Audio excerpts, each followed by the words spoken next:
This is Jared Horak for today's RacingDigest.com, and my Today's Racing Digest video series continues. Saturday, May 19th, 2018, we're going to do the 13th race from Pimlico Racecourse. It's going to be the Grade 1 Preakness Stakes for 3-year-olds, 9.5 furlongs on the main track. This is my hometown race. We've been going Preakness week in the mornings, watching the horses work out, watching them arrive and come to Pimlico Racecourse. So we'll make some observations about some of the horses and talk about some of their today's Racing Digest numbers and if we think that they can win the race. Let's start with number 1, Quip, 12-1 morning line. He's run well in both of his starts this year, and he earned improved CPR numbers from today's Racing Digest. The CPR takes into account pace, final time, and closing fraction.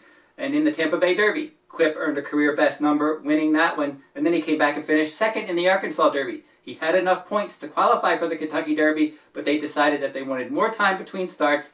They've been pointing to the Preakness ever since the Arkansas Derby. He's got that early pressing speed. Now the negatives with him, from that inside post, he's going to have to hustle a bit early probably, and his pace ratings are a little bit low, so he's going to be facing some quality pace rivals in here, and he may have to hustle a little bit from that inside post. We did get to see him arrive, didn't get to see too much of him. Got to see him arrive though earlier this week. He looks solid, a smaller horse, but a tough competitor. Number 2 is Lone Sailor. He's one that I only got to see him get off the transport this week. Didn't really get to see anything else yet. But he has 9 career starts with a win, 3 seconds, and a third. So he only has that one win. But one of his seconds was a good effort in the Louisiana Derby, in which he rallied to finish second. He was 8th in the Kentucky Derby. He had a little bit of trouble. Now you look at this race. You go through the field. There's a lot of horses that have early pressing speed. Lone Sailor is the only stone closer in this race, so he's going to be last early under his new rider, Irad Ortiz Jr., and he should be finishing in the stretch. I certainly would not be surprised if he ended up finishing 2nd, 3rd, or 4th. Number 3, Sporting Chance, a long shot and one of 2 runners for trainer D. Wayne Lucas. I did get to see quite a bit of Sporting Chance. He's a little bit of a head case, this one. He has 7 career starts with 2 wins, a 2nd, and a 3rd, but both of his wins were in 2-year-old sprint races. He's been competitive in some route races, but he's a little bit of a goofball on the track. He ducks in. He actually, Free Drop Billy, he ended up fouling that one 2 times in the hopeful as a 2-year-old, and then actually Sporting Chance finished 3rd in the Bluegrass, and they took him down. So Sporting Chance is one. I think he's better around one turn. And the other thing is, his better races as a 2-year-old, he showed speed. And maybe from post 3, maybe they jump out there and they try to get him to show some speed in this spot. Number 4 is Diamond King. He's 4 for 6 lifetime. He was first in the Federico Tessio Stakes at Laurel Park last time out. The Federico Tessio is a win, and you're in for the Preakness. So he qualified for the Preakness. They entered him in the Peter Pan last week, but they decided they were going to go to the Preakness. He's another one that has some speed, and he did earn a career best CPR in that Tessio win. But his problem is his best numbers so far are towards the bottom of the field, and here he's going to have to run a career best to even split the field in this race. Number 5, Good Magic. Certainly a big win contender. He's very consistent. 6 career starts, 2 wins, 3 seconds, and a 3rd. He was first in the Breeders' Cup Juvenile as a 2-year-old, earned a big number. He was your 2-year-old champion. He came back this year, finished a disappointing 3rd in his first stakes start.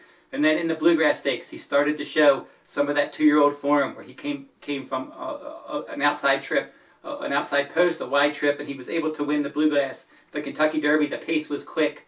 Good Magic was right up on that pace throughout, and he just held second. I think maybe a mile and a quarter was a little bit too far. He was getting tired at the end, chasing those quick fractions. Solid effort, though, from him. Now he's coming back in 2 weeks for trainer Chad Brown. Chad Brown saddled your Preakness winner, Cloud Computing, last year.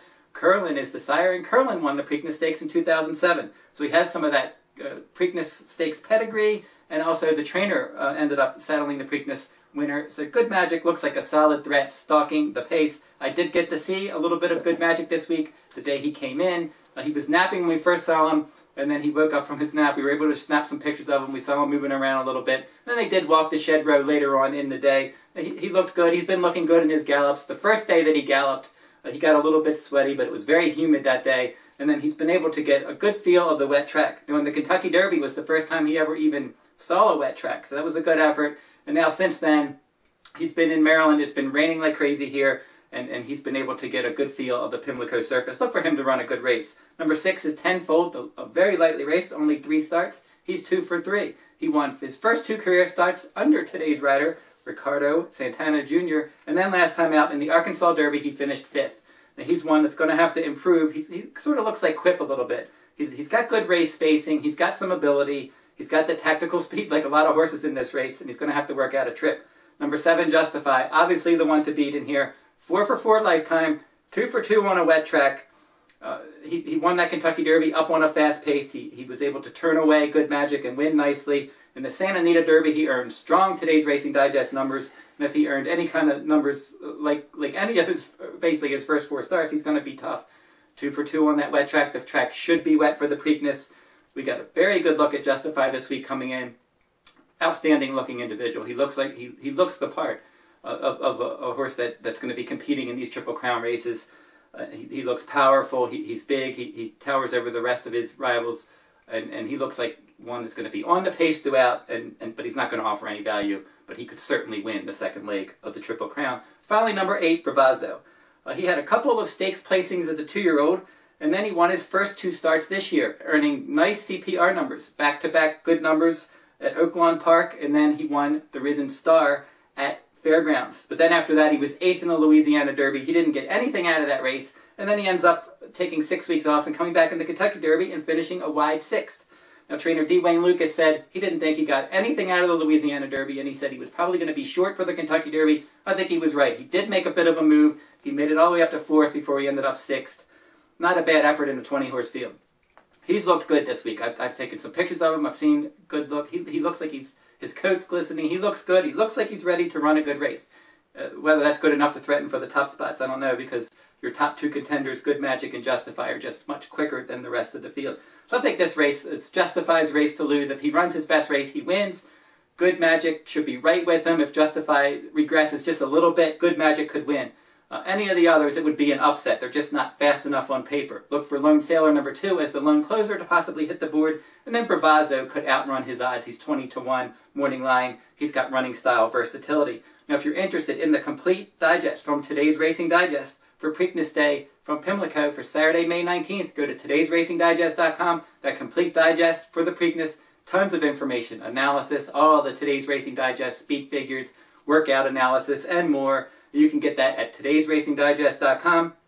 And my Preakness full card will also be available at todaysracingdigest.com. All the races from Pimlico Racecourse, including in-depth analysis of the 2018 Preakness Stakes with wagering strategies. And you can find that at todaysracingdigest.com. That will wrap up this week's video. We'll be back next week with another stakes race from around the country.